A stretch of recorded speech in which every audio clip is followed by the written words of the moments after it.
was Kim's logo, which, you know, she is a world-class yoga teacher. And and some of the things you do with your body, I don't know if that's possible for me. I don't think I don't know how the spine bends that way, but that's just an effect of your philosophy and your spiritual quality. So can you talk about how you actually got started in yoga and what yoga really means to you? You know, I mean, Definitely. it's so important for you and people. Yes. So, Alan, first of all, always I start with love and gratitude because there is no resistance in love and gratitude, and they are the highest frequencies.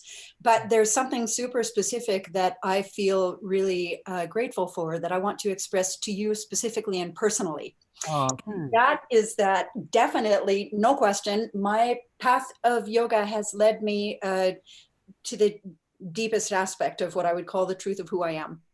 And sometimes people are a little thrown off by pictures of really deep yoga postures.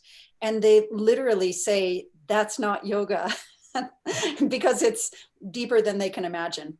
But what I want to tell you is that I'm grateful because when you asked me to speak on yoga and consciousness, you asked me to show the deepest photos, recognizing that the depth of the photos was the reflection of the self-cultivation of consciousness.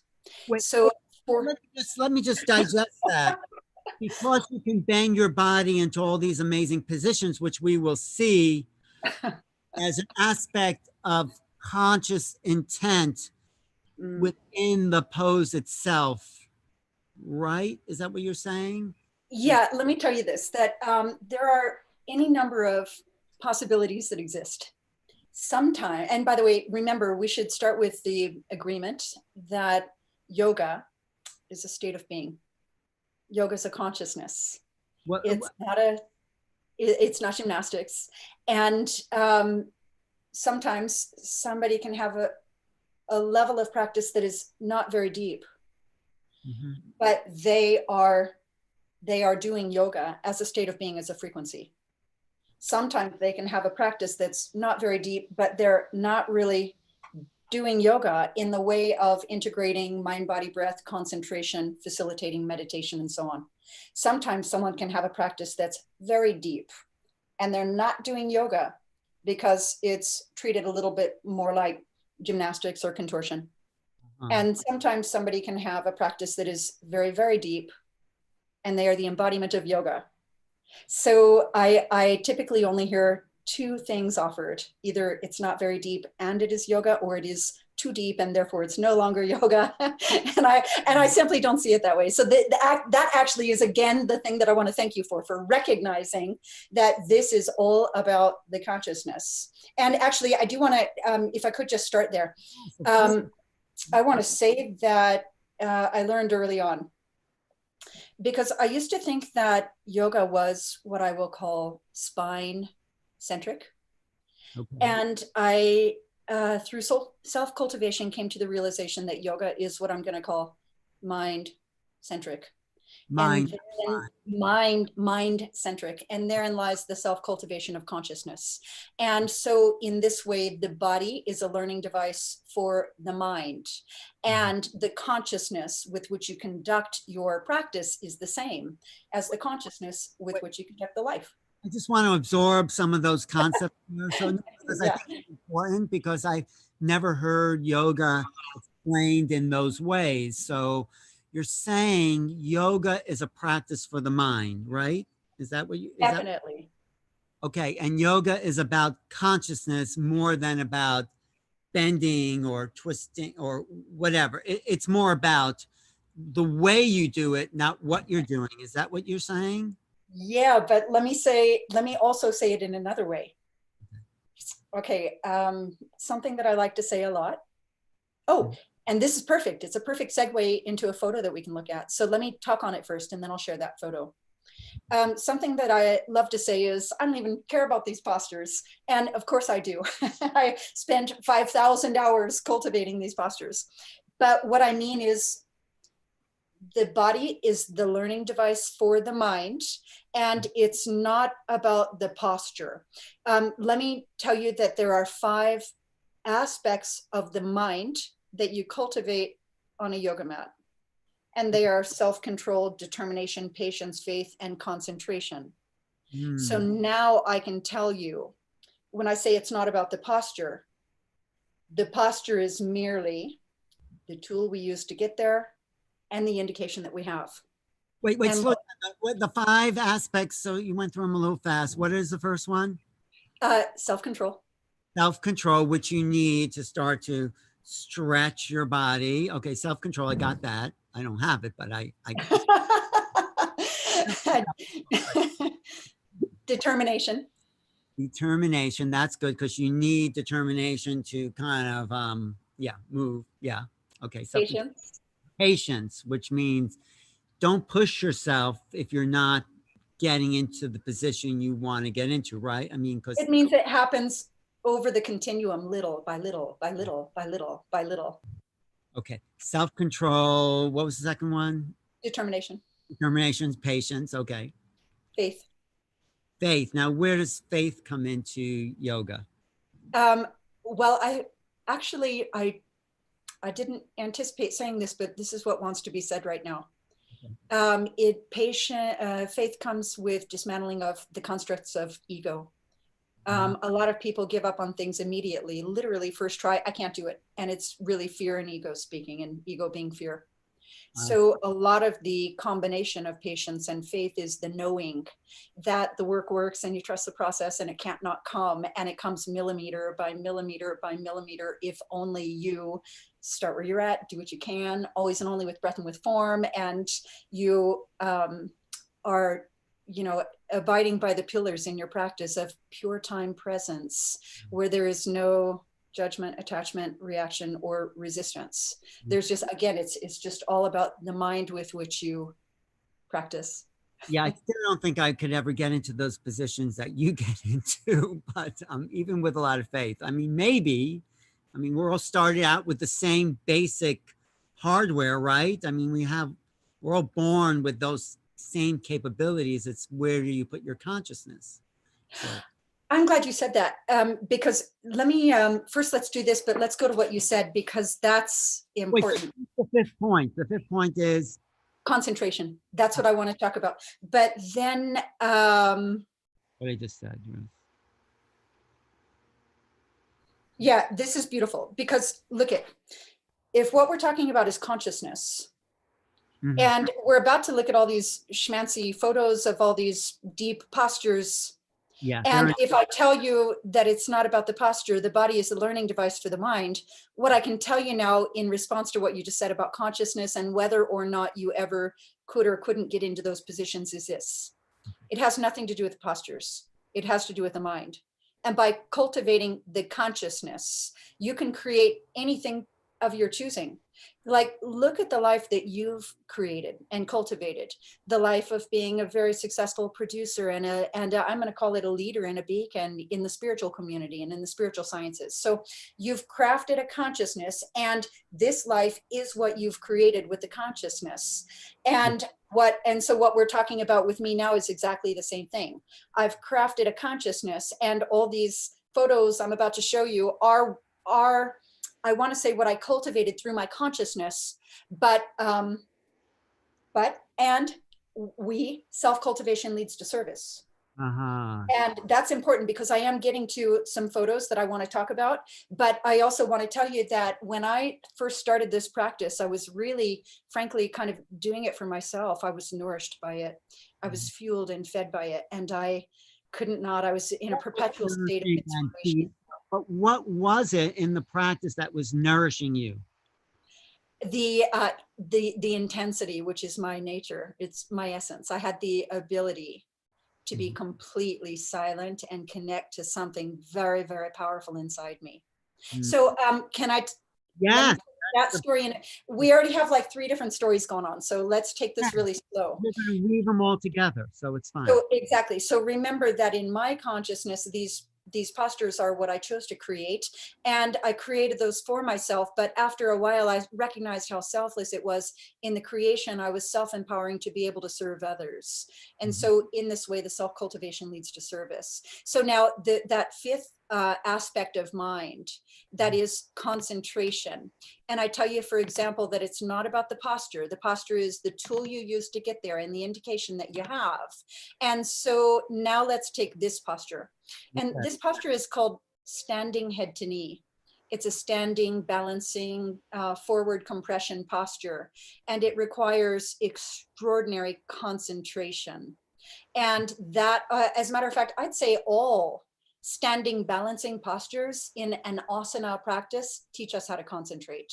Yes. So as I was using this posture as a tool to learn how to concentrate, that's what I say, the posture is merely the tool we use to get there.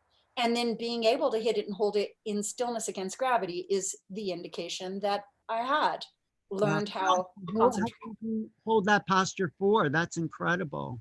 Oh, a minute and a half or something like that. And I can do it every which way. And, with second round repeat repetitions and, up on a 6-foot wall and, in the middle of traffic on a bar stool and, all the things you can just delight in putting your mind to the test of the ability to just stop, drop, and concentrate. And that, by the way, is, that, by the way, is learn it on your mat to use it in your life. So it's not only about concentrating when you're doing the posture in the context of a class, it's having the ability to concentrate at all times in your life. Because again, my kind of mission statement is the consciousness with which you conduct your practice is the consciousness with which you conduct the life. And then you learn it on the mat to use it in the life. You learn on the mat, and then you use that same consciousness to create what you want in your life. So it's if I can concentrate on my mat, I can concentrate through the life in any given moment. If I can, backbending is a huge part of my being, huge. And backbending can be a real trigger to the central nervous system. And what I tell people always is it's not actually even about bending your spine backwards. It's about connecting to calm, deep breath while you bend your spine backwards, because it is a trigger to the central nervous system. So if you trauma in the central nervous system, then backbending will maybe release, bring up, and activate. So it's in this way we develop what I'm going to call mastery of central nervous system through a yoga practice. So if you can have the deliberate triggers of a deep backbend in a very hot room, when the muscles are working hard and the heart is beating fast, and you can just stay cool like a cucumber and breathe and stay really present, then you can do it in your life out there when people get all peoply and life gets all lifey and all the things get all thingy, you're just calm and connected to that deep breath and cool like a cucumber. And that you can learn that on a mat. So that's why I say it's not about the posture. Is that something you learned on the mat as you were developing your yoga practice that you then brought into the world? I mean, is that something you went through in a way, the release and the trauma and the effort? And then you're saying, oh, I can do this in life. Is that sort of how it happened for you? I think that I would call that integration. So some people might think that the class is, a 1 hour or 90-minute class, in my case, in a hot room, and that's when you're doing yoga. But again, yoga is not a stretch class in a hot room. It's not gymnastics or contortion. It's a state of being. It's a frequency. It's an integration. It's an embodiment of the lessons that you cultivate by using the body as a learning device for the mind, connecting with the breath, and all of these things. So are you saying yoga never ends when you leave the room? Your yoga practice is life itself. You can definitely. There's nothing that is not yoga. There is nothing that is not yoga. Right. Well, let's show that video that you showed, because that's an amazing progression. And I want to really get what you mean about, working your consciousness to create the pose. I mean, I sort of get it because I did sports, I was wrestling, did all that kind of stuff. But you know, I mean, I love the body too. I think this is an incredible instrument for being the consciousness, for integrating the divine in form. And it's an honoring of creation being embodied. And I think yoga really brings that, accentuates that honoring in a sense. So yes. Definitely. All right, let me see, because I pulled up a few videos and they all have different talking points. I'm never really showing a video saying, oh, look what I can do. I really, at this point, oh, and I want to say this, at some point in my path of self-cultivation leads to service, I had the realization that people don't care so much what I can do. What they care is what I can help them do. And when I had the realization that in fact everything I had always done in fact is now for someone else, that's when my self-cultivation converted to service. And so I'm never showing you, look what I can do. I'm always sharing myself in the form of my path, as far as what did I learn from it, and can I help you learn from it? And to show people what you can do, because okay. what you can do is really incredible. Let's do this. Is worth noticing, because you're a master. You've mastered something that I think is valuable. I think it's okay. Let's have a peek at this. It's a standing balancing back bend split called dancer pose. And there are some subtle nuances here. I call it lock on the line in a split with no re-grip. And I'm actually now going to go into, I'm going to call it a drop down and pull into tiger scorpion. So I'm actually going to go straight to it with my knees together, which is the deepest. I don't know how your back actually that way. I mean, that's like a double jointed waist. We can actually talk about that. Now here's this, this one that's coming up is going to be deep. Here's, this is just an entry. This is a setup for what I'm about to do. And then I'm actually going to. You actually bend that way. That's like, you could walk around like that all day. I mean, that is a contortion, but I know that's not what you're doing. You're doing yoga. Definitely. But it is that's great. So I'll show you something that requires a lot of concentration, and I do mean a lot. And it's not just the matter of developing the body, but I'm going to say that this is probably the deepest concentration I've ever known. And it's really about bandhas. As a matter of fact, the deepest of the bandhas. What does bandhas mean? These are energy locks in the body.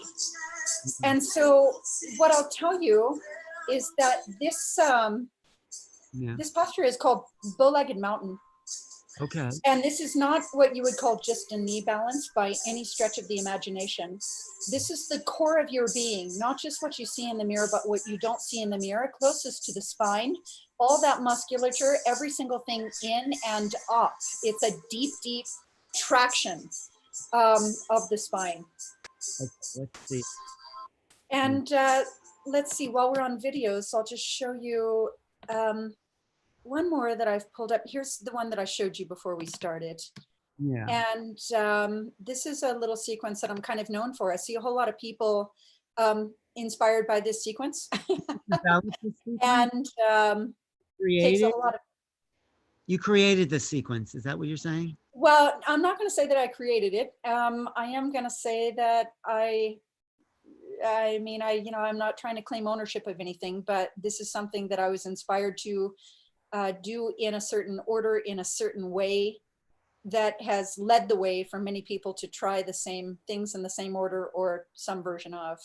Yeah, no, I think this is fantastic. I love watching this. I mean, what's what I feel when I see this is the amount of strength that it takes to come out of that so slowly with control. Okay. Is unspeakable. Okay, let's see it. If you could share. Let's see, I want to I got to stop my screen share. Where was it? Screen share at the bottom, the green button, the screen share. Do you see Nope, this? it's not there. I didn't see any of it All right. yet. Just I talk. lost you. That's okay. There we are. I got you. I got you. Okay. And do you have me now? No, you haven't screen shared yet. Oh, did you miss it? I did. I missed all the things you were saying because Here we are. thought you were going to show it to us. Sorry And about that. Here it is. there we go. Okay, Got now it. the sequence you talked about. Yes. Okay, now you're just, Sorry about that. no, it's okay. Okay, that takes a lot of effort just to do that. Yeah. Yeah. Yeah.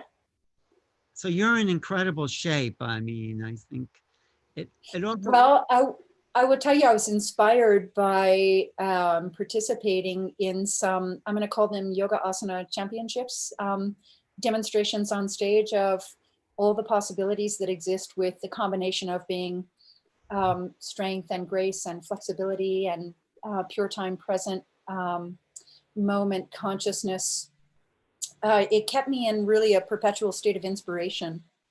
Now, what do you feel? I mean, I know it's like when I do yoga, it's exercising or it's massaging all your internal organs, but what are you feeling in your body when you are doing these things? Someone says, is it Kundalini? I don't think it's beyond Kundalini, isn't it? Or do you feel something? What are you feeling? I'm feeling the aspects of the mind. I'm feeling connectedness to breath. And I'm feeling a harmony of energies of strength and flexibility that bring the body into balance. I'm feeling the laws of nature. Oh, that's something to talk on. I hadn't actually written that in my notes to talk on it, but I think it's really valuable. I would say that. Well, one thing we didn't see, I don't know if you was you saying this was the hardest pose because the one that took you close. Oh my goodness. I thought I was screen sharing the whole time I showed that. Let me show you that. One, because that was really what you were saying about that was really. Okay. So let's see. You should see it on your screen when you're screen sharing. Like now you're seeing that. So yeah, here it is. No, yeah, let's see that one. Now, what are we looking at? I can't even. Yeah, this is.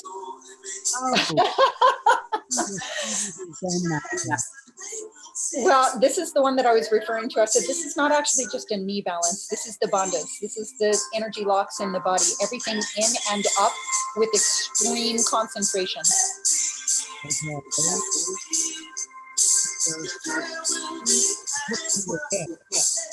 Yeah. I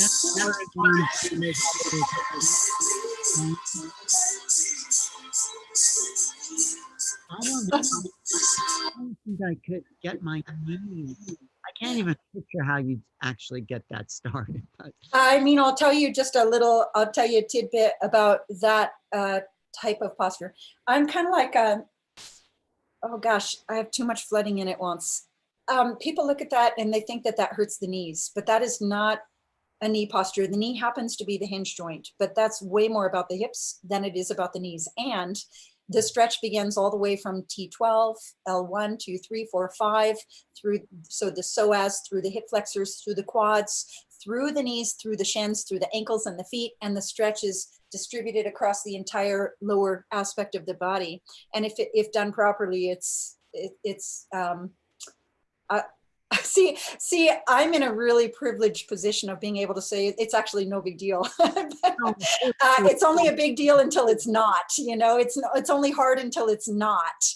And that's another aspect of the mind, because when you know that in your tissues through an asana practice, then you know it in your life. This might be hard, but it's only hard until it's not.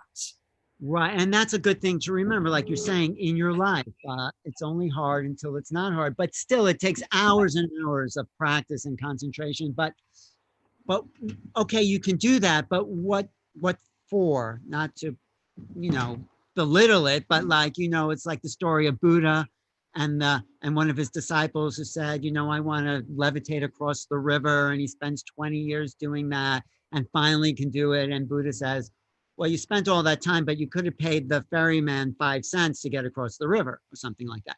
So, I mean, like you spent all that time and focus doing it for the cultivation of the mind is what you're saying, really, right? 100%. Okay. What I think that I would answer your question this way. Yeah. What I learned in consciousness by using the body as a learning device for the mind, and then being able to offer that in service is otherworldly. The experience, by the way, of being in that position and feeling connected to your breath and your strength is extraordinary. I can barely think of anything that could make me feel more alive and connected to my strength and more authentic to my truth and more an expression of myself than that. I And think when you say strength, though, I think you mean something different and something much deeper than most people talk about strength.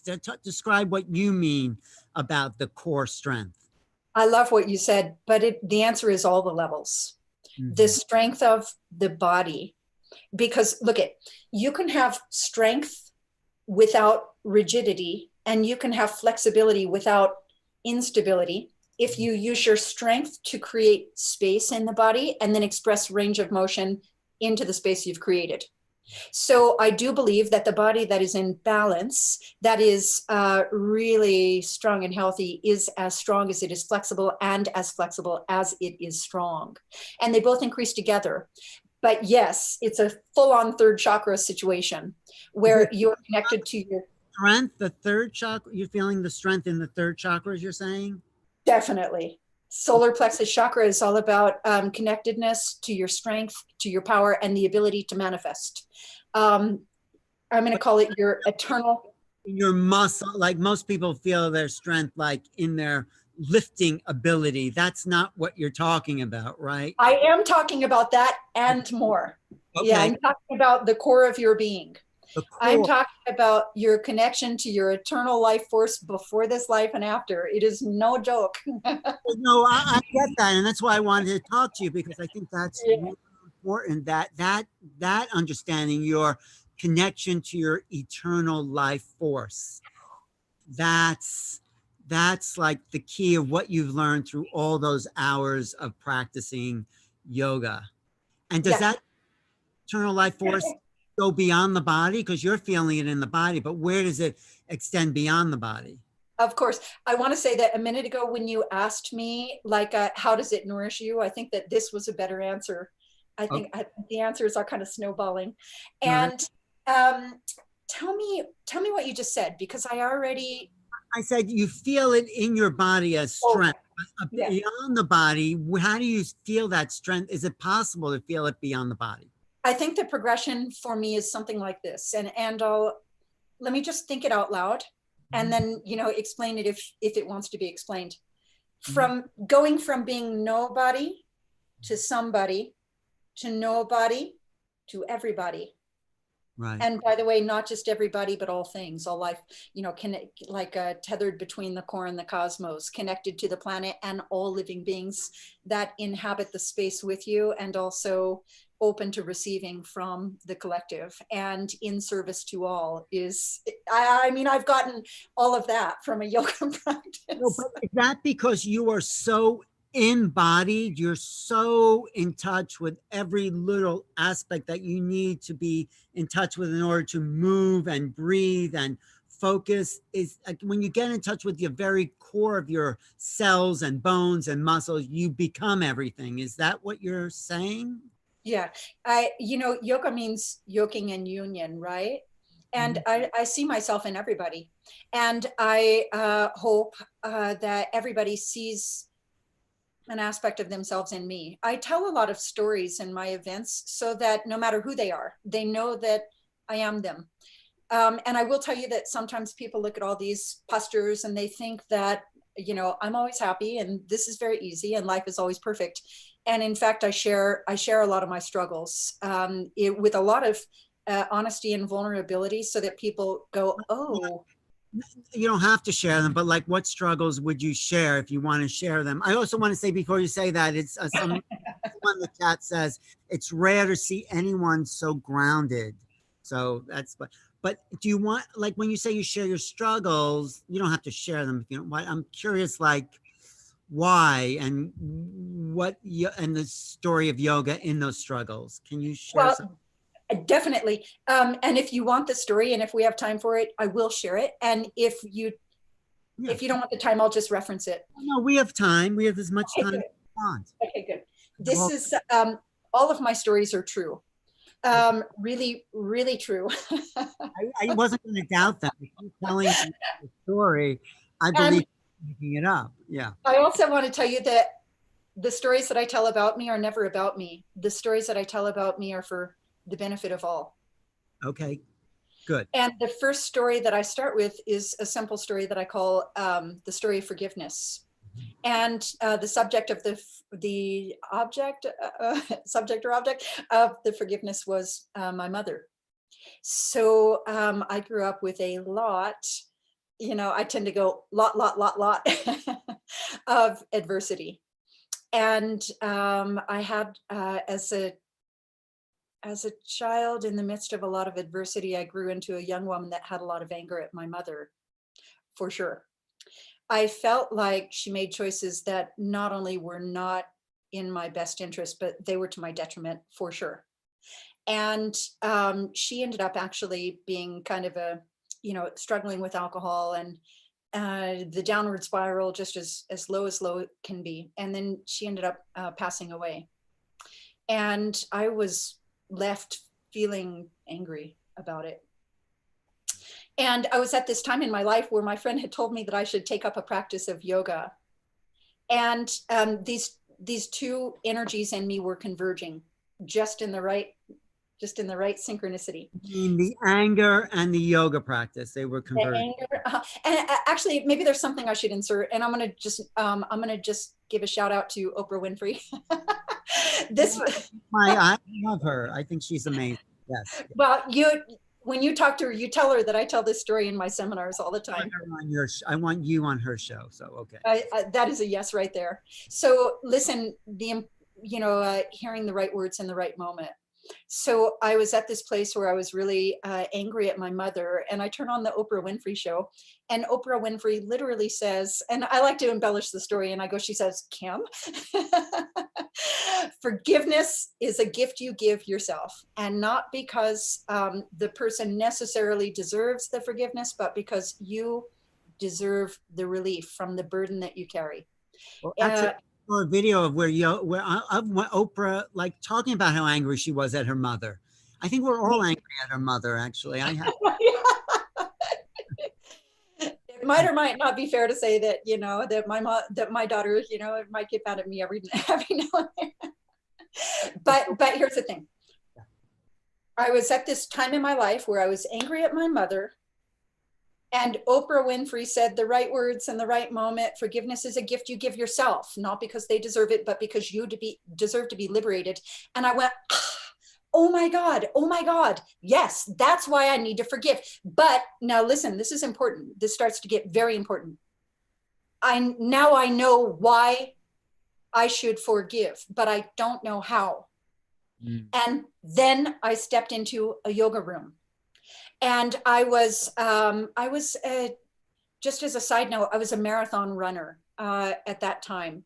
Already athletic in that sense, very in touch with it. Mm-hmm. And by the way, it turned out that marathon running was my kind of precursory meditation, because I was just pounding the pavement, connected to the breath with the rhythm and the concentration and the determination of 26 miles. And anyway, I got into this yoga room and I was practicing just only maybe a month or two, and I was not really, let me just say, I was an ambitious student. I was very hardworking, but I wasn't necessarily born that way, naturally flexible, walked in with it. It wasn't like that. I was just above average or average in my body, but really working hard at this. And I was doing this posture called camel pose, which is the deepest back bend in a class, in that class. And remember, I was at this place where I was ready to forgive, but I didn't know how. And of course, when you're in a back bend like that, your solar plexus and heart chakra are wide open. So the combination of being ready to forgive, but not knowing how, and then just opening my body and breathing into it. I started crying in that back bend. And I didn't throw myself off. I didn't like suck it in and say, why am I crying? Nor did I become demonstrative or ask for attention. I just recognized it as something. And I turned around, lied down on my back, and I let it go just quietly. I just cried. And then when the crying was over, I resumed the class. And when I walked out that day, literally, I knew that I had forgiven. More than knowing that I had forgiven, I knew how to know that I had forgiven. And that is what I love to share. To share about how you know. Talk about, yes, yes. Because now, hear me now, remember my mother had passed, she died. And, you know, for example, if I was mad at you, which I never have been and I never will be. You don't know that long, so who knows? If I was mad at you and you walked into the room, I would like feel a little tension and feel a little resistance. But you know, if I wasn't, you would walk in and it would just be pure, clear, clean energy, and we would know. But when somebody can't walk into the room because they've passed, how do you know? Here's how. Up until literally that moment, in that class, with that back bend, with that crying and that release of everything being open, I was very, very much attached to my story, the story of my life, all of the offenses that I had kept track of. And I had this level of intensity where I felt like you don't know me unless you know what I've been through. And I would actually make you listen to all the details. And they even started before I was born.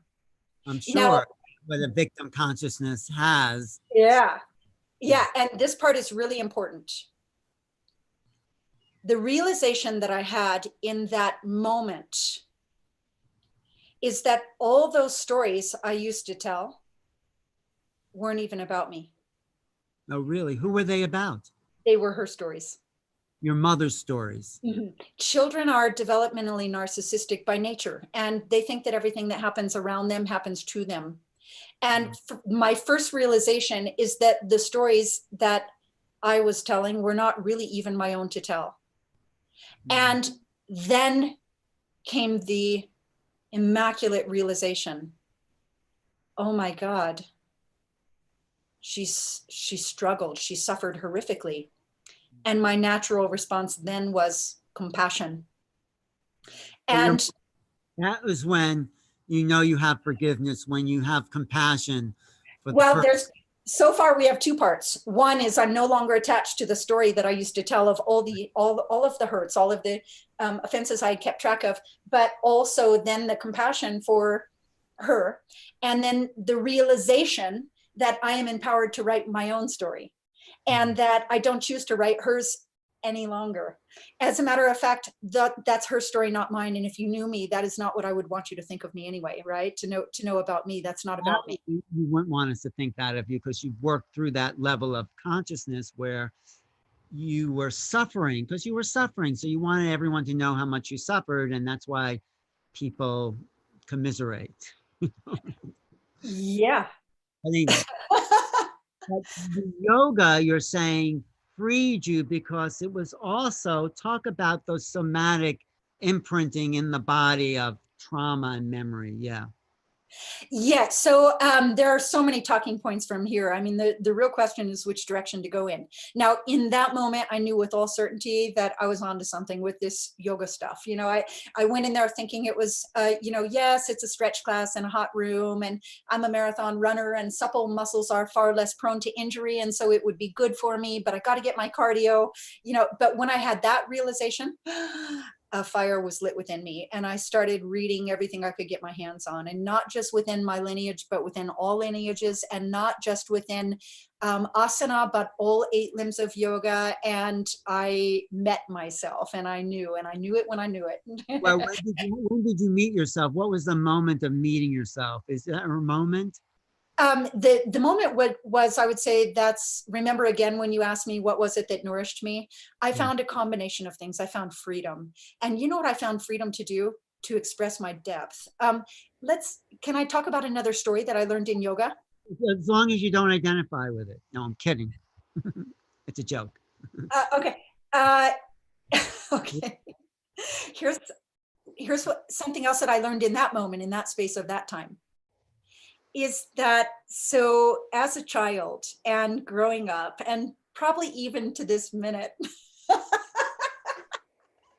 you know, I hear people say things about me, and what they say most commonly is, she's so intense. She's so intense. Oh my God, she's so intense. But they always say it with this tone of voice as if like there's something wrong with me. I haven't heard anyone say that except you. So, okay. Yeah, that's fine. So the thing is that intense can be misinterpreted for sure. But since it was said with a certain tone of voice, I always thought there was something wrong with me. I thought, God, nobody can handle me. What's wrong with me, right? I was, I'm what I in hindsight now can say, I was literally rejecting the truth of who I am for my very essence and my very nature. You were rejecting your own intensity, you're saying. Mm-hmm. I was thinking that the nature, the essence of who I am, without having to try to be that way, when I am when I'm in the most comfortable space in my being, which happens to be intensity, I was rejecting that aspect of myself as something that other people, you know, rejected me for. They were rejecting me for the truth of who I am.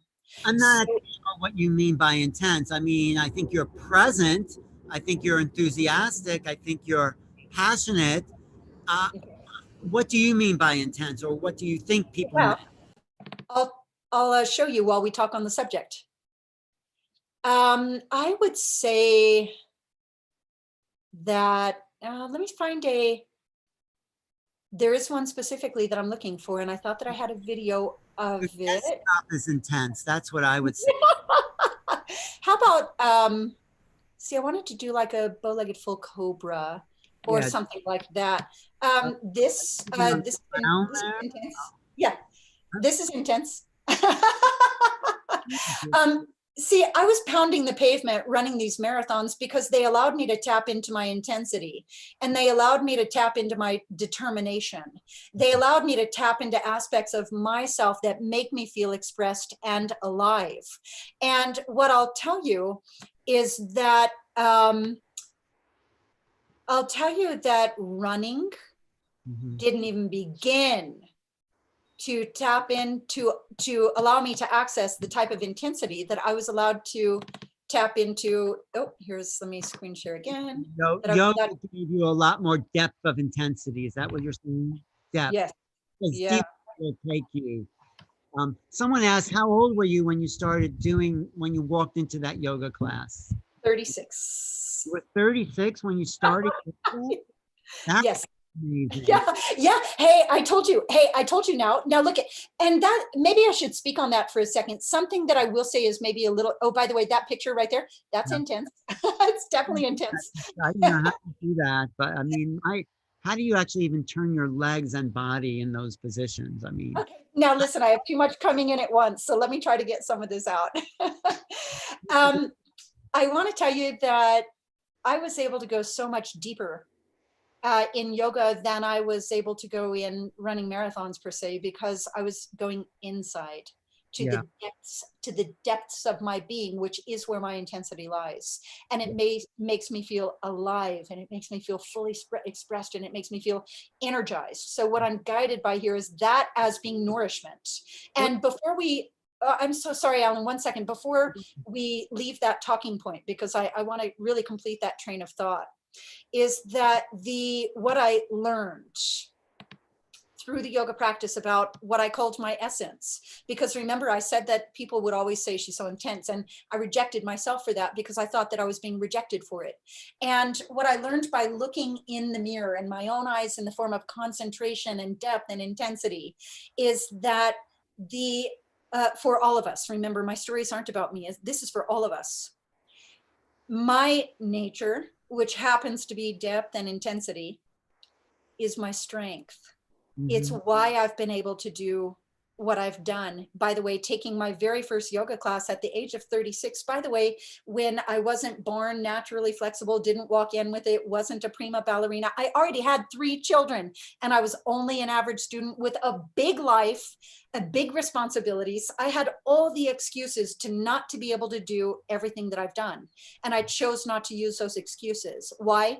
Because I felt alive and connected more than I ever had in my entire life when I found that practice. That is great. No, I love, and thank you for saying that and finishing that point, because it's, I just want to integrate some of that, because when you say you go into the depth in that practice where you're sort of folded up like in a little box there, how can you the talking point, let's call it that, about the depth of finding your being in the depth of the body itself? Can you bring those two together? Because I don't quite get those two, because most people meditate and sort of lose their body in that sense.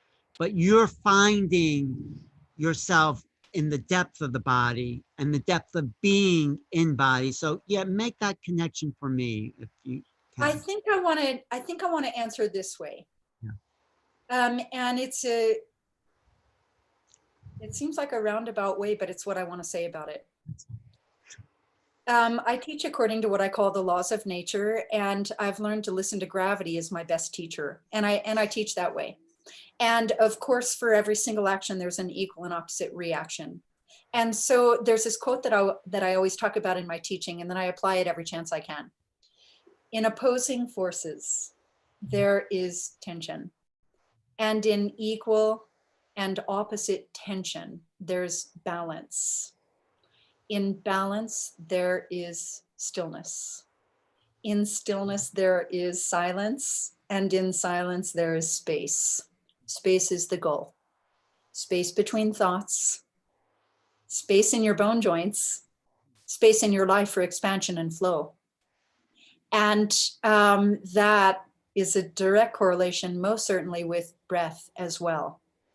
And so kind of the integration of deep, intense inner space, breath, balance in the body, synchronization of all of those aspects of our being. Because remember, of course, and this is something that I delight in telling everyone that I teach, and that is that anyone can tell you to, suck your stomach in and point your toes harder, but I am not that. I consider my events more like an energetic event, and I will most certainly teach you in every aspect of your being. So I always will be speaking to you, because I will tell you with all certainty, I will be speaking to you on the level of thoughts and beliefs, feelings and emotions, which, by the way, are typically in response to the thoughts and beliefs, and then the level of form through which it expresses. So this is also something that I gained in cultivating that yoga practice, is the awareness of myself on every level of being, because how much of what I've done has taught me to remove what I call, oh God, that's so important, what I call thought obstruction. Because, and you know what I've learned in the cultivation of the mind is that I call it, neuroplasticity. Send the command from the brain through the mind without the thought obstruction. And basically you lay down that line of communication. This is something you and I have talked about before. You have, my favorite number, my favorite scientist says 100 trillion. So I go with that. 100 trillion cells in your being, and every single one of them is under the command of your consciousness. But you have to know how to use your consciousness to organize and line up those cells in that order. And in that way, you are in creation in your yoga practice. That's Joe Dispenza, right? Who says that? Yeah. And it comes with knowing how to, learning. There's something I've definitely learned, how to use your mind as your friend. And the way that I like to describe it is this: in the way of asana, sometimes your body really wants to do what I'm going to call hard work, but your mind doesn't. Sometimes your mind really wants to do hard work, but your body doesn't. Sometimes both your body and your mind want it. That's a good day. And sometimes neither your body nor your mind want it. That's a well-timed day off. And I know how to work within the parameters of my mind wants it, but the body doesn't. The body wants it, but the mind doesn't. You know, no 2 days are alike. So these are actually, I try to teach these, what I'm going to call modifications of the mind in the way of working with yourself. And remember now that we're not just talking about a yoga practice. It's that, again, learn it on the mat to use it in the life. And by the way, this, I cannot not say this. This is important. There are, and believe me, I am in deep reverence and respect for etiquette, tradition, and all of these things. And I understand and respect the value of etiquette and tradition in laying down foundational strength and rules. But at some point, you learn the rules to transcend the rules. And many teachers teach with an approach of either you have to do this, you have to do this, or you can't do that. You can't do that. You have to, you can't. You have to, you can't. And That's not how you teach at all, is it? Because something unique about me is that I let that go. I got in my own room, in my own space. I owned a studio, and I got into what I call creation, and with a very different consciousness and a very different mindset that I would call, how can I? How can I? How can I? And again, I kind of teach it that way as well. A bit, I used to just like lie my body down at night. I was so inspired that I would just visualize, how can I do this? What do I want to do? How can I do it? What do I want to do? How can I? I couldn't wait to get into the platform, wasn't it? You used your body as an art form to create and manifest mind in a way. To learn, create, and share. Learn, create, and share. Yeah, nourish the seed, nourish the seed, nourish the seed. I was so busy nourishing the seed, I never even gave actually any realization of fruit that might come. The nourishment of the seed is the fruit for me. That's what kept me so inspired. That's the fruit of that as well, like teach people. But let me ask you, when you put yourself in that last pose we saw, do you visualize the pose itself first? Is this how you use the mind? So do you want to show that pose? Because I want to just absolutely. I think was it this one? I think where you're like, looked like you're in like a little box. Now screen share. Yeah, that one. Do you visualize yourself first getting there, or does it come about organically as you move through, like whatever you need to do to get there? Well, look, there are an infinite number of possibilities when it comes to asana. And let me tell you this, as far as I'm concerned, like I have probably 4,000 pictures of postures on my Facebook, but there are only 5 poses there. And I kind of laugh. I'm like, geez, I really need some new pictures, because there are really only 5 poses there. And the reason that I say that is because there are only 5 ranges of motion of the spine. And then there are just variations that exist within those 5 ranges of motion. So this is a back bend, but it happens to be a back bend in bow leg with a shoulder rotation. So this posture is extremely deep because this involves quite literally every single bone joint at its maximum all at once. But what I want to show you is, watch this, kind of commit this to memory. Okay. Look at the configuration from my head through my spine, through my knees. Right. So now watch something like this. And I'm seeing now that I have to screen share within each photo. I think that's what went wrong before. Watch this. Oh, not that one. No, not that one. Okay. No, we don't see that yet, but okay. Let's see. It was. It's just the screen. This one. And am I screen sharing? Yeah, you got it? I get it. Got it. Okay, so you are. Okay, now watch this. Right. Right. Hang on 1 second. Okay. Yes. Right there. Yes. What do you say? That's the same thing. It's just that in the picture I showed you a second ago, my knees were bent with my feet hooked under my hips, and then my elbows were bent, grabbing my knees with my shoulders in full rotation. So, I have to tell you, when you understand something really well, you can explain it very simply. And so now commit that to memory. See how my arms and legs are straight? Yeah, it's amazing. Yeah. But now, again, you look at, let me make sure I'm screen sharing. There we are. I love your philosophy of that because you're going beyond the body into the mind there. You're going, Sure. yeah, go And so this is the same thing. It's just that the elbows are bent with a knee grab and the legs in bow-legged, which makes it much, much, much, much deeper. But it's, you know, the thing is that these, I'll tell you that I want to say that these unlimited, infinite possibilities just present themselves when you're ready to hear them. I had everything I needed. That's what I was going to say. I do want to say something unique about my practice as well, is that sometimes you have somebody who's quite deep in their spine, but their hips are tight. And by the way, that's a bad combination. Or sometimes somebody's lower back is very flexible, but not the upper back. Or they're good at handstands, but they're not flexible. But something about my practice is that I did actually everything. I opened virtually every space in every joint space in my body: neck, upper back, middle back, lower back. I want to really integrate to me. So you were able, like most people don't even know when they're tight or they have, so you've gone into every single joint, muscle, tendon. You felt every single core of your body. And in a way you've owned the physical, you're in that grounds, that does something to consciousness where you are so embodied, right? Because yoga is not about leaving the body, it's about embodiment. Hmm. So how did that pay off for you in the world when you found yourself in this form? And then the other question I asked before, how does that go beyond the body then? There's so many talking points. I'm just trying to pick which one to stop on. I want to tell you that something that I taught, well, the way that it benefits the world is that is now my service, to show people not necessarily how to do postures, but definitely how to do postures, but more importantly, how the posture, what I learned from it, and how it's not about the posture. It's a tool you use to get there, the indication that you have. It's a learning device for the mind. Something that I benefited from extraordinarily is what I would call a higher level of, no, because hear me now, when I say a higher level of practice, I don't actually mean deeper.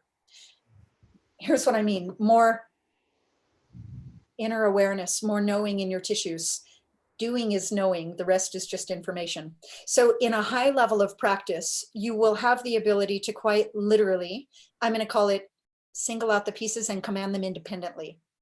And yes, the realization of being able to single out this muscle, but not this one, contract this one, but relax this one, being able to single out the pieces and command them independently, to be able to just have that domain of every fiber of every centimeter of your being is embodiment. It is integration. It is activation. Breathing into it, living in it fully. Mind, because it's also mind. I interrupt, but it's mind because you're putting your mind in those spaces in your body. So it's like you're using your mind to fill out your body in that sense, right? I mean, definitely. I love what you said. So the other part of that question was, the energy you're feeling as your core energy, is it beyond the body? I mean, Definitely. Talk about that. Well, I believe that we live in this, dynamic, fluid-filled matrix of consciousness. And so now we get into the bigger conversations. Yeah. And I will tell you that you can only give what you have. And so to self-cultivate is the way that you, let's draw upon some spiritual teachings in this. Let's call it giving and receiving are one and the same. And let's talk about it in the way of embodiment. And now we are talking about what I'm going to call the knowing in the tissues, right?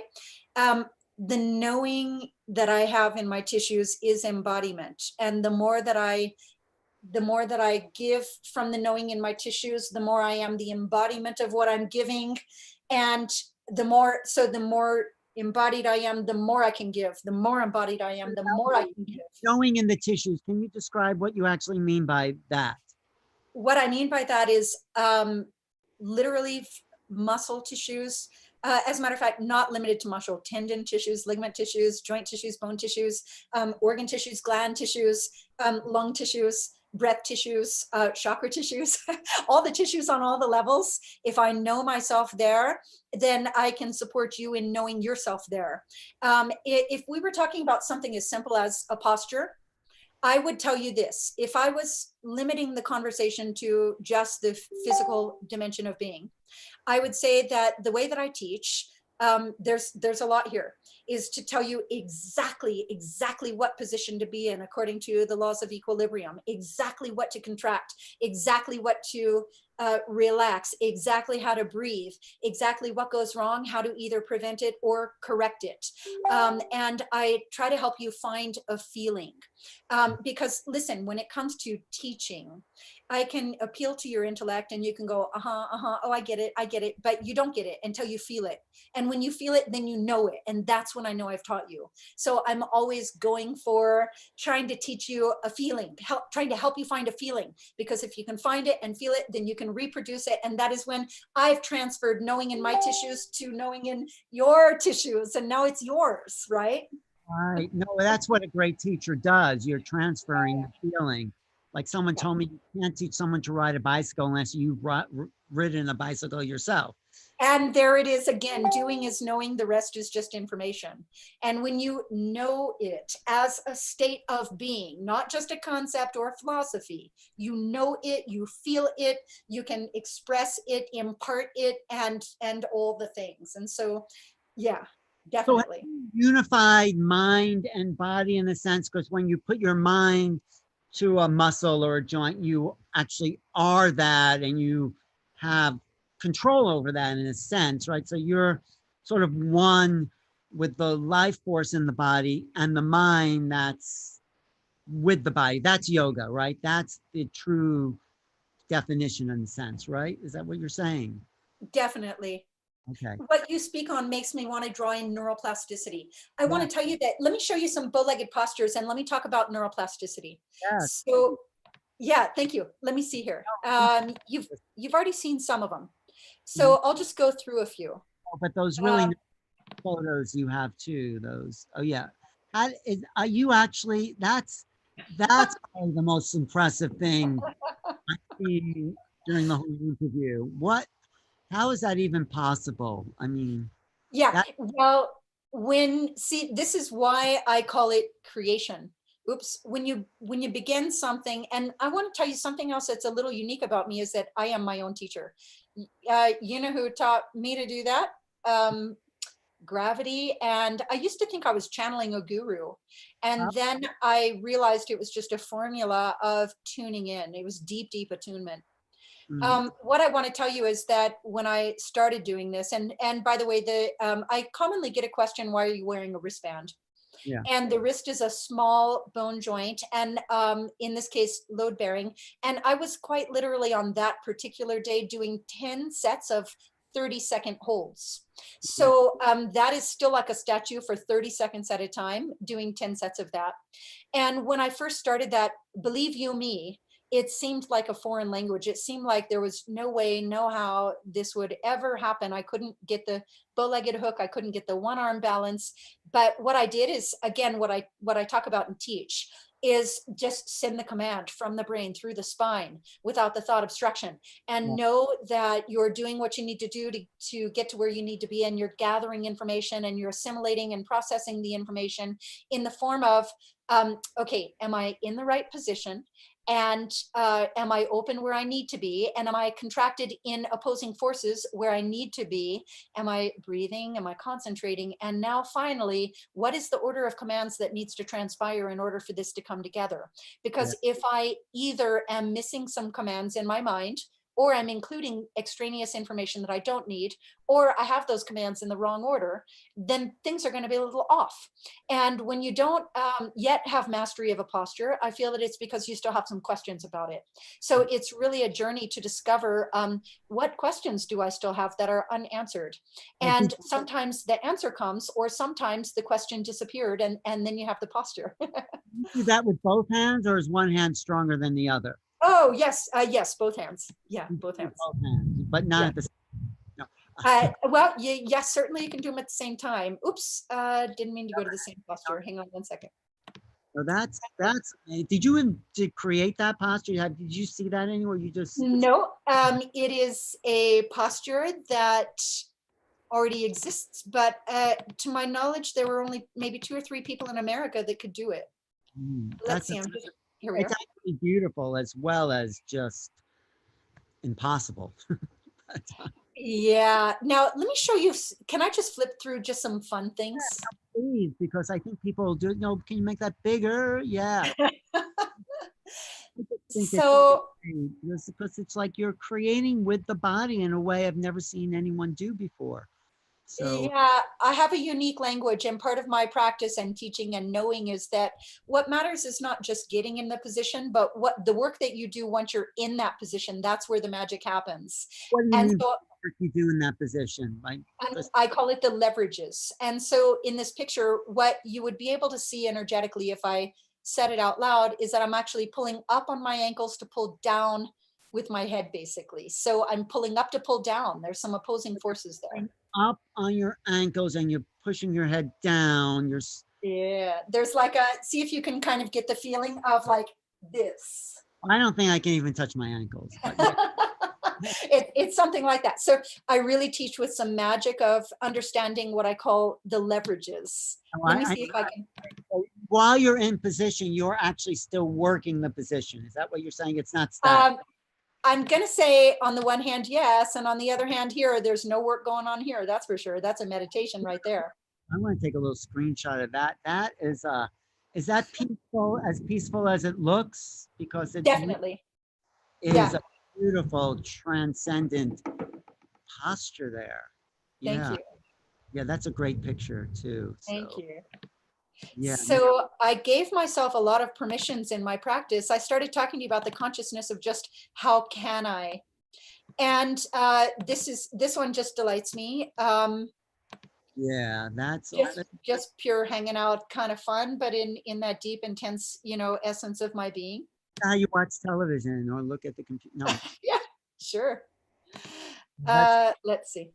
They are just I mean, as you do it, your body just probably loves it, right? Because you're stretching every part of it. My body, my heart, my mind, my spine, my soul, every aspect of my being on all of the levels that I love it deeply and completely. I call it like greatest pleasure and deepest joy. And now I actually get the same level of joy by supporting other people in being able to, I call it supporting them in their expansion. So now let's go back again. Let's go back again to our starting talking point. Yeah. And I told you that, it's all about cultivating the consciousness. And I told you, this is what I used my consciousness to cultivate, but you might take the same consciousness that you cultivate on a mat and use it in your life to express art, to express business, to express writing or any sport or anything that is your passion. It comes from the consciousness. So I used mine for this. You use yours differently, but it comes from the same consciousness. It does. It does. Thank you for recognizing that in everyone. But you've mastered something. I mean, you really have. And that's why I like talking to people who have mastered an art form or a way of being, because they're inspiring for other people to master what they're here to do. So I really want to thank you for using the word master exactly when you did, because there are some people in my life that are near and dear to me as a result of that level of practice. And that happens to be one of them right there, one of many. And so the shared experience of, shared practice, and especially when you're both, when you both understand that level of depth. And for example, in this picture, when I am in that space and he is in that space and we are in that space, we are one in that space of understanding each other with that comfort, with that depth, and all of those levels together in those kind of stretches. You feel connected in the oneness of the stretching. Is that what you're saying? Definitely. It's an extraordinary kind of bond. I really, because you're in it together. That's amazing. If I was in it, wait, I love that picture. I was just going to say, should I go back? Okay. Yeah, because if I was like a extraterrestrial and came to Earth and saw people in those poses, I would have a whole different understanding of what earthlings were about. You know, if I just came and saw people like that, I would have a, yeah, totally different experience of humans. And no, thank you for that. But it's that's fun. That's really fun. But like I said, how do you take energy that you felt at the core and realize that it's also beyond the body? How do you go? Let's go to that. Well, I like this picture too. That's fun. It's like Joshua Tree or someplace, right? It is Joshua Tree. Yeah, we were just talking about that. Yes, I love the rocks.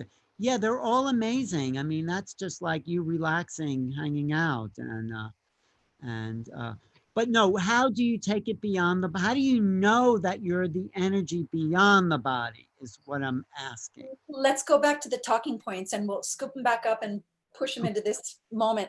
So I say that the body is a learning device for the mind, and that you're there to cultivate the aspects of the mind of self-control, determination, patience, faith, and concentration. So you learn that on the mat to use it in the life, and that is the embodiment. And the cultivation of self leads to service. And so when you are embodiment, then you can give from that place of knowing, and knowing how to work, by the way, knowing how to work with the mind as the friend, knowing how to send the command from the brain throughout this, through the spine without the thought obstruction. And like all of these things come together in the form of this rich experience that you've had, that you can now share from a place of being, not just doing and not just knowing, but being. You can literally be a frequency that others can attune themselves to. Oh, so you become the frequency, and then are you always, you find like the core of you, the spirit of you, talk about that as a frequency. Like, what is that? Well, I do, I always love to give my personal disclaimer. I don't require that anyone agree with me or believe what I believe, but I share myself freely in the form of my beliefs freely. And I support others in the same way. I have cultivated all 8 limbs of yoga, not just asana. So although the subject of today's conversation is postures, and they're really fun, and that is the way that I came through a practice, and it is as full-bodied as the other 7 limbs. But I will tell you, there are 7 other limbs. And some of them are the niyamas. The 4th niyama is self-study and spiritual study. And I do believe that we are vibrational beings in a vibrational world. And I do believe that everything we see is what I'm going to call the indication of what's active within us in the form of our relationship with ourselves in the context of our lives. I believe that we have precognitive agreements, and we came here to learn something. And then the lesson was introduced to us along with thought identification, right? So the level of us that is a body in and of itself, thoughts and beliefs, egoic identification of self as separate, and how we actually take who we think we are and project it into the world to create what we see. So I will say that the answer to your question is bigger than how did, and by the way, what I learned through that asana practice is like, mind-blowing, otherworldly. And I share everything that I learned with the body as a learning device for the mind, and the connection to central nervous system. And I learned all of that, and I share it freely in the ways that we've already discussed. But there are 7 other limbs, and those involve things like self-study, spiritual study, devotion, acts of service. And I've cultivated those as equally and share them as well. And so I am embodiment on levels that do go beyond only the limb of asana or pranayama, as in a practice. Well, I mean, before I wanted to move on to the bigger picture, but how important is breath? Because you haven't really talked about breath, but you say it is, talk about the importance of breath in the practice. I'm going to say breath is more important than any of those postures. As a matter of fact, the postures are, and because, it's common for people to say, oh no, breath is a bridge between mind and the body, and breath is the key. But that is no joke right there. These postures are literally put your body in this position, breathe there. Put your body in this position, breathe there. And by the way, it's not just put your body in this position, it's breathe your way into this position and breathe into your body in that position. Breathe your way into this position and breathe into your body in this position. And especially, so, you know, I've done a little bit of backbending in my time. And when people ask me to teach them backbending, and I think this might be the second time I'm saying it now, it's really able to be heard and felt. It's not about, let me say the whole thing. Yeah. It's not about bending your spine backwards. It's about relaxing and connecting to calm, deep breath while you bend your spine backwards. Because if you can breathe there, you can calm down there. And if you can calm down there, you can spend time there. And if you can spend time there, you can do some work there. You can get to know yourself in that position. And I call it, you can get to love your life in that position. And so what I want to tell you is most people, and remember, I'm not just talking about the mat, I'm talking about the mat and the life, because the consciousness with which you conduct the practice is the same as the consciousness with which you conduct your life. Learn it on the mat to use it in the life. A lot of people get their central nervous system a little triggered by a backbend posture, by a hot yoga class, and they freak and they can't wait to get out of there. And that's the same way they react in the life. You get a little trigger with the central nervous system, you freak, you can't wait to get out of there. You can't think clearly, you go into fight or flight, you know, you start losing the breath. Relationship, right? You know, all Yeah. that. Yeah. So breath is everything, because you simply cannot and will not ever be able to do the work to get into those positions. Remember the one where you said, that's like meditative. Yeah. And are you relaxed there? I'm like, absolutely. That's breath. That's good. No, I love everything you're saying. And we're good. We can keep talking, but I want to look at the bigger picture, because do you have time a little bit? I do. Yeah, absolutely. Although it's starting to rain out here on East. Oh, wow. But that's fine. I've disconnected the computer. But so let's take it to the bigger situation we find ourselves in. Let's do the yoga of like the crisis we're in, and the world in trauma, and the world not knowing how to bend backwards in a sense, and move forward and breathe into a new state mind. How do you apply everything you've learned to the bigger picture now? I want to say that I feel a little bit equipped to be in service to humanity, quite literally. That's a big statement. I know it. I don't say it with ego. I say it the opposite, with no ego.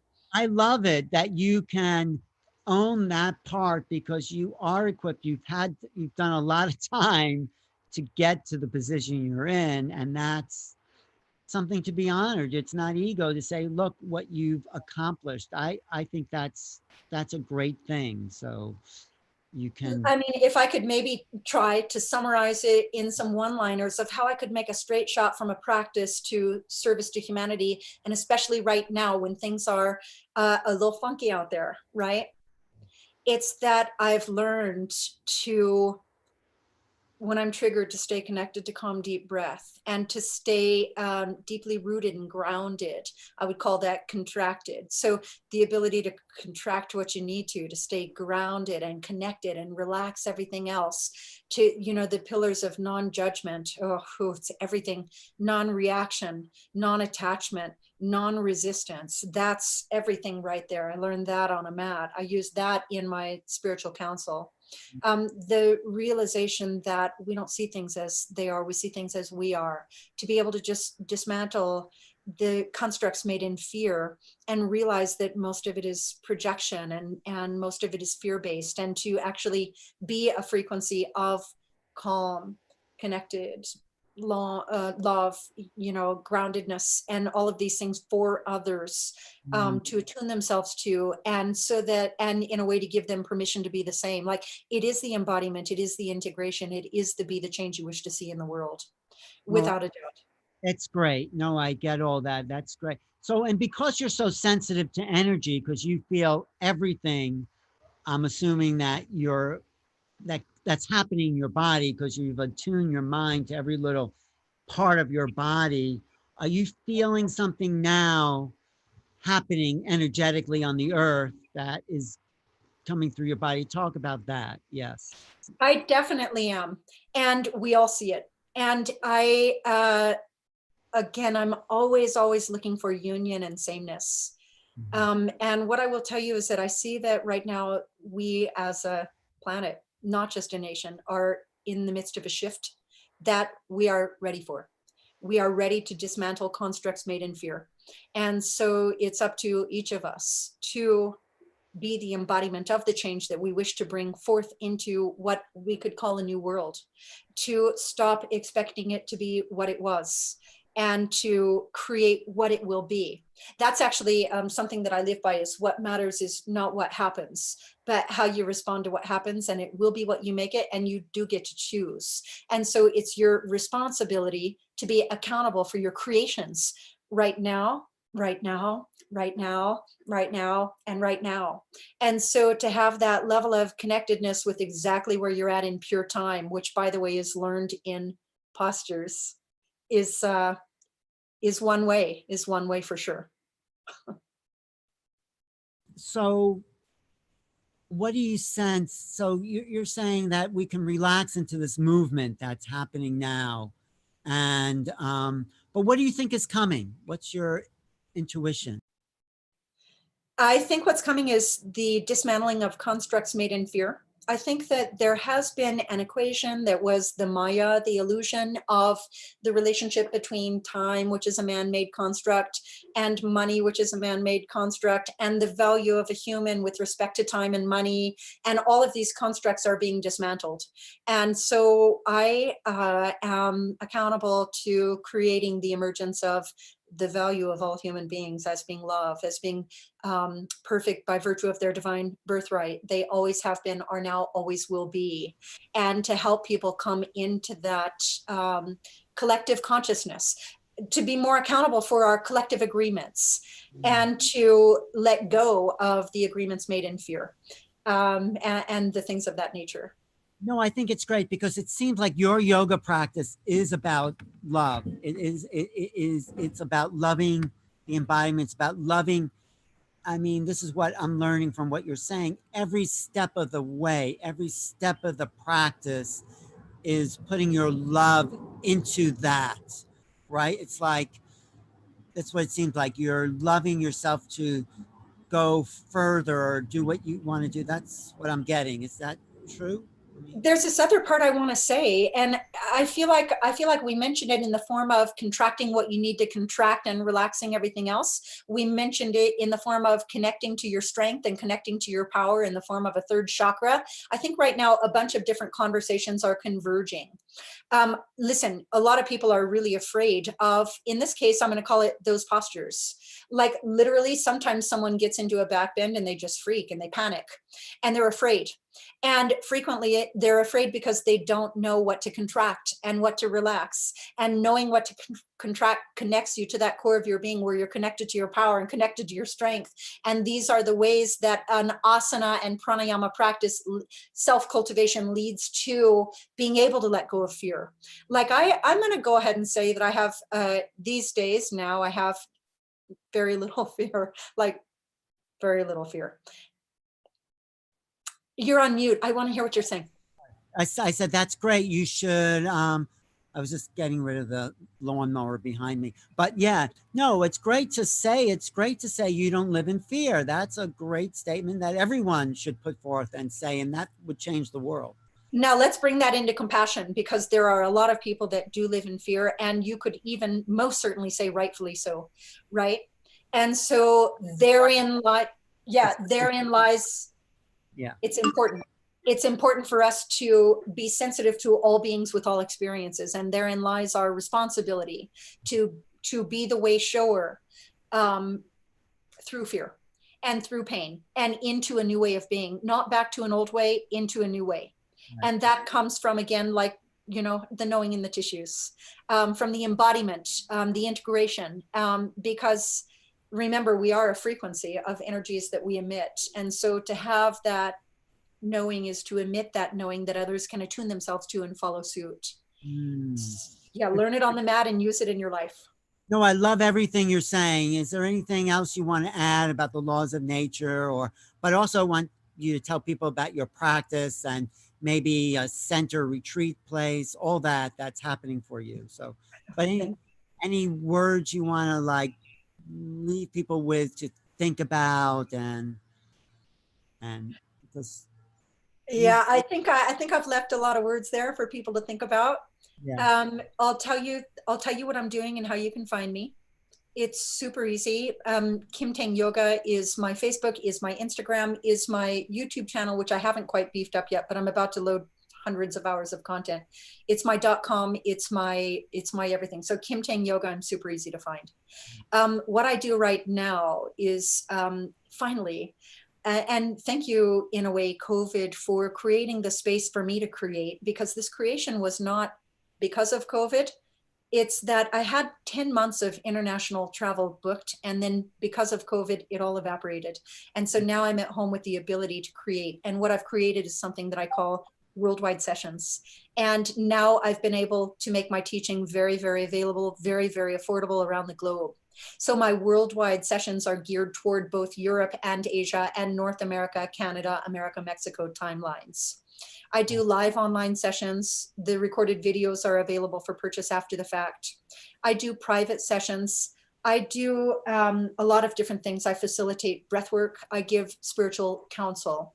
And I didn't actually even mention, I am actually currently head coach for USA Yoga and International Yoga Sports Federation. And so in this way of asana, pranayama, and the path through the self to the self, that was my greatest platform for personal expansion on all of the levels, was through performing on stage.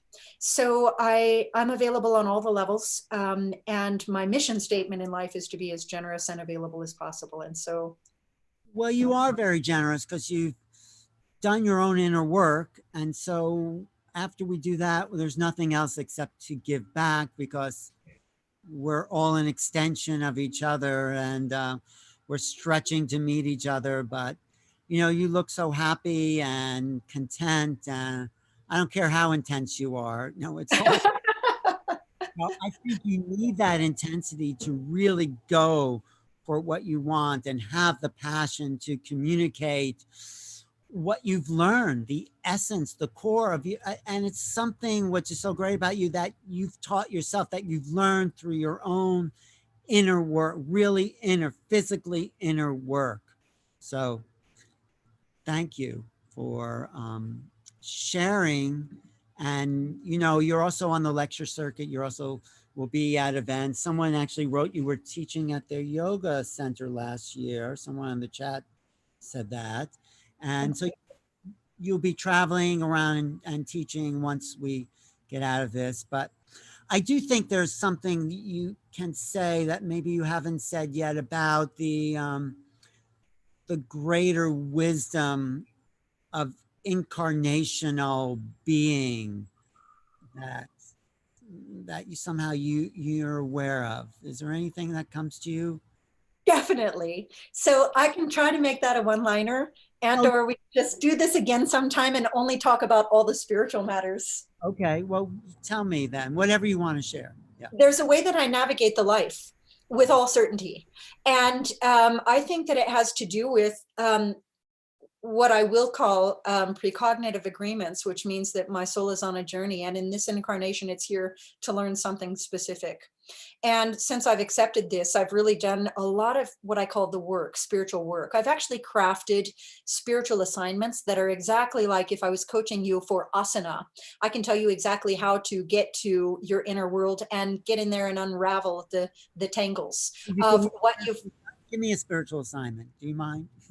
Well, okay. One of them would be, are we in a hurry, or can I take time with this? You can take time. Okay. One of them would be a first one would be what I would call work on thought identification. And, you know, a lot of people are familiar with a concept, and I am going to say that I'm going to call it transcends Western psychology. It's not limited to an 85-year span. It's before this life and after. Mm-hmm. And it's something that is tangible, functional, and practical for all of us in form. And that is in the form of a meditation that I can, you know, conduct. It's understanding exactly who it is that you think that you are. Mm-hmm. Now, who it is that you think that you are is a convergence of a lot of different factors. So I could say, for example, if you look at it, if you accept the premise that your soul came here with a precognitive agreement in, I will have the experience of this lesson in this life, and I will choose maybe these parents to introduce a lesson to me, or whoever it is that introduces the lessons. Now, in this meditation, you look at who you think you are first and only by, for example, who your mother taught you that you are. Right. And now there's someone that she taught you that you are by who she was. Who she was as a woman, as a wife, as a mother and a lover, what she thought her value was, whether it's in the home or in the workplace, what she was afraid of, what limitations had she agreed to, what agreements did she make that were based in fear, and how did she impart those to you? What did she teach you that it means to be in relationship with others? Right. And what did she tell you directly that you are, right? Those things have already helped me to contemplate that. What your parents in general teach you about how to be a person in the world is something that is formatted to your hard drive in a sense, and then you act out unconsciously, and until someone asks you that question, what did they teach you and how can you maybe go beyond that or transcend it? Yeah. What I believe, and if we're getting into a spiritual context, and you've told me that we don't have any time constraints, and so I do have to check on the people that are here, but do you mind just talking about your spiritual concepts, and I'll be right back. Go ahead, keep talking. sure, put me on speaker and I'll go to town. You're on. So speaker view. So I believe that we are vibrational beings in a vibrational world, and you think that you are kind of contained within this housing of muscle material and fascia, but in fact, this is a vibrational space that I exist in. Egoic identification of self as separate by a compilation of thoughts of who I think I am. So I'm density of a thought combination of who I think I am. And that is the place from which I project and, by the way, perceive. And then you think that you are separate. You're a vibrational being with your combination of thought identification, who you think that you are.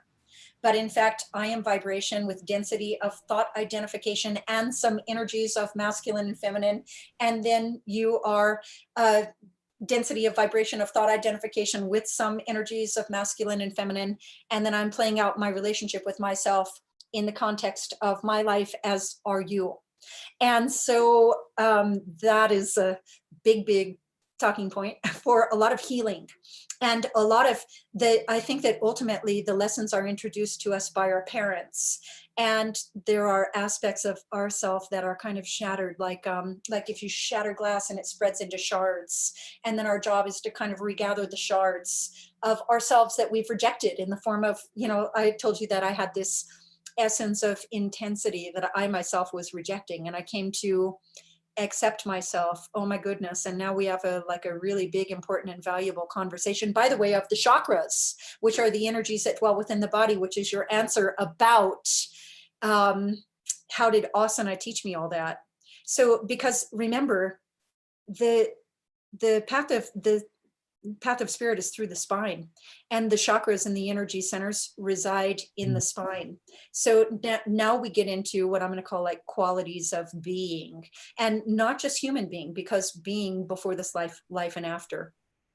So there's a talk that I like to give that I call chakra diagnostics. Oh, did I lose you? No, I was just saying I love all that. Oh, you just froze for a second. Yeah. Oh no. Hello. I got you. I'm here.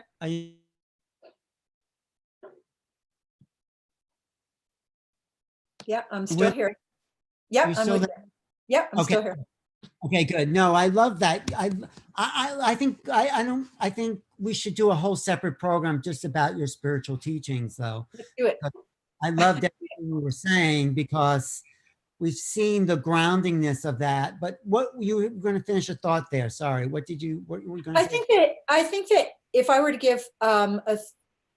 to give a closing thought, and it's not even necessarily in conclusion, it's just one last idea I'd like to throw out there. Yeah. It's that the realization that I came to in my life through my practice is that I think the highest ideal we can have for ourselves is to be fully connected to the truth of who we are in our deepest authenticity and be fully expressed on every level of that through our being, and then to be loved for exactly the truth of who we are. That actually is what I have learned from a yoga practice. And it's what I want for everyone else as well. I like that, but I don't know what you mean by the truth of who we are. I'm not sure what that actually means. Your essence, Right. your nature, and your path. Once Mm. you can really connect to that with immaculate clarity, then you can really be deliberate about being in service to others. Right. And you found your path. And now when you found the path, that's your life is now in service to others because, so you're, when everything cuts back to starting up and going out, you have a yoga studio that you teach at, or Alan, I wanted to say something about what you just said. You yeah, said when you connect to your truth and find your path, then you are in service to others. yes, Yes, which I would add, yes. my being Mhm. is my service to others, right? Yes, I like Yeah. that. Yes, because you Yeah. are in that alignment of all of that. So So it's in other words, I can be in service to others, whether or not I'm teaching postures. I can be in service to others no matter what I'm doing. It's no longer a level of action. It's a service is a level of being. mm, And it's a frequency. And by the way, that's the way we started our conversation. And so now we've come full circle. You said, "What is yoga?" I said, "It is a state of being." mm. And here we are. My state of being is my service. But you also have a personal life that where stuff still comes up, right? I mean, Oh, of course. Yeah, but I know how to navigate that contrast. I realize that everything I see is the indication of what's active within me.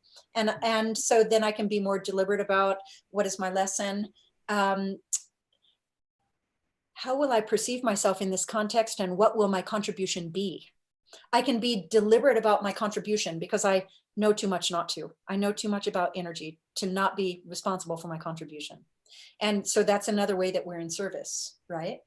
but I do see you really love teaching. I really see like how you come alive and a bigger piece of you comes out when you're there assisting people with the totality of what you are. That's a real teacher because you've learned it and now you're communicating it. So thank you, Kim, for your time. And it was like a yoga lesson for me, just watching you in those poses, but also describing the mechanics of it, I think are something I haven't thought of before. You know, I I like exercise. I mean, that's as close as I can relate. And you know, I swam 50 laps the other day in the pool, and that was a push. And you know, I enjoy embodiment, and I think we're here to be kind to this child we have, which is our body. We have to treat it right. And you know, the two things that I've learned to do: when you're hungry, you eat; when you're tired, you sleep. Let's honor that. Let's start there.